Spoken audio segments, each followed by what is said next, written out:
Le collectif des conducteurs gros porteurs de Parakou a donné un point de presse ce vendredi 5 juillet 2024 pour dénoncer les agissements d'une organisation syndicale qui, au demeurant, n'a pas d'existence légale et qui cause du tort aux transporteurs. Le collectif appelle les autorités à prendre les mesures idoines pour mettre fin à cette situation. Point de presse, le collectif des conducteurs du Bénin gros porteurs section de Parakou. Le secteur de transport en République de Bénin est composé des transporteurs et des chauffeurs. Derrière chaque patron transporteur de marchandises, on peut retrouver 20, 30, 50, voire 100 chauffeurs, en fonction du nombre de véhicules de chaque entreprise.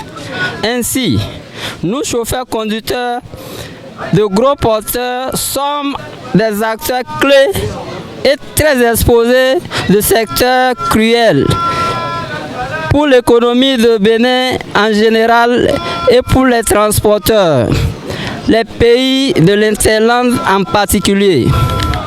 En effet, dans l'exercice de notre profession de chauffeur-conducteur de poids lourds, nous subissons de nombreuses difficultés économiques et autres. Au sein du collectif des chauffeurs de conducteurs réunis sous le nom de CCBGP est composé de 14 groupes syndicaux de base affiliés. Nous travaillons en toute symbiose avec le véritable responsable de l'organisation patronale, le CTB. Malheureusement, depuis quelques années, des usurpateurs sans aucune légitimité syndicale et patronale s'érigent en maîtres malfaiteurs, perturbant la cohésion sociale dans la chaîne du transport.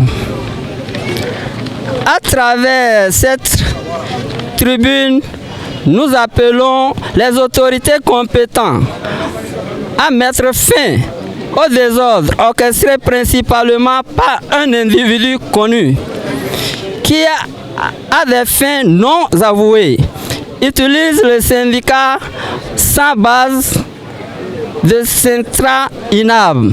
Les difficultés rencontrées dans certains pays de la sous-région dans le secteur de transport doivent nous inciter à réfléchir et à proposer des solutions pour nous en sortir.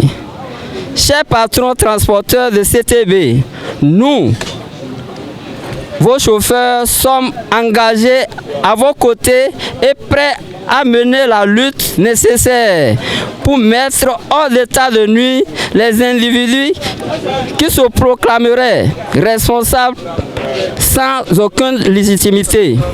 Pour commencer, nous saluons le président de la République du Bénin, Monsieur Son Excellence, Monsieur Patrice Talon. Nous saluons également le préfet du Borgou. Ensuite, le maire infatigable, Monsieur Inoussa Sabi Zimé. Également, toutes les autorités du Borgou, Monsieur le DDPR, ensuite ses collaborateurs, de l'effort qu'ils sont en train de mener sur nos départements du Borgou. Nous sommes là en tant que les représentants des conducteurs pour vous raconter des difficultés que nous avons dans le Bénin parce que nous ne pouvons pas trouver la voie pour s'approcher de notre président qui est là pour lutter pour les Béninois. Nous avions décidé de passer par des réseaux sociaux pour que vous vous approchiez de nous, pour nous donner de soutien tel que vous êtes en train de le faire. Le président du bureau départemental donne quelques précisions sur la question. Nous sommes au chômage, les camions sont majoritairement garés au garage. De ce fait, nous avons été saisis par la société Sotici en Côte d'Ivoire, une société qui produit des tuyaux en provenance de la Côte d'Ivoire pour le Bénin. C'est à cette occasion que le CTB, notre patronat, a envoyé des camions dans cette usine de Côte d'Ivoire pour transporter les marchandises du Bénin vers Cotonou, vers le Bénin en général. Mais nous avons constaté que des camions étrangers qui ne sont pas habilités à charger ces marchandises se sont accaparés de cette marchandise et ont fait le transport jusqu'à Ilakodji. Le patronat a informé ses DPC sur les lieux ce jour, le mardi 2 juillet, pour vérifier l'authenticité de cette situation. Après quoi, ils ont passé à des amendes de 100 000 francs par camion. Nous allons revenir un peu en arrière pour comprendre quelque chose. Dans nos conventions de l'UMOA, il est dit, lorsque vous avez une marchandise dans un territoire donné, c'est le pays producteur et le pays receveur qui sont prioritaires.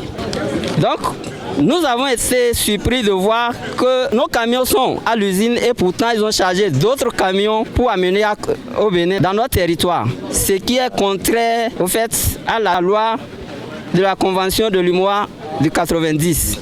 C'est ce qui a d'ailleurs conduit le patronat à émettre des sanctions pour que ce fait ne se répète pas.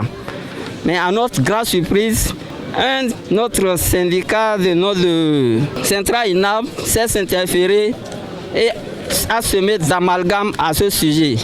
Ce qui n'a pas été de notre goût, c'est pourquoi nous avons décidé d'expliquer un peu plus clairement les situations afin que chacun puisse comprendre qui est aujourd'hui en fait l'ennemi du transport. Il faut constituer les responsabilités et permettre à tout un chacun de pouvoir situer la responsabilité et juger par lui-même les faits. Quelques membres du collectif présents expriment leur mécontentement. Je ne suis pas tout content de l'intervention du syndicat Centra INAB. Ce que le président est en train de rencontrer là, ça ne m'a pas plu. Parce que lui-même, il est dans le Bénin, il voit ce qui se passe. Il voit très bien ce qui se passe. Et il ne veut pas reconnaître ça pour nous. Centra INAB, ce n'est pas de notre goût. C'est un syndicat parallèle qui détruit nos objectifs au Bénin. Si nous sommes réunis ce soir, c'est pour montrer au gouvernement que ce central, nous ne sommes pas de son point de vue.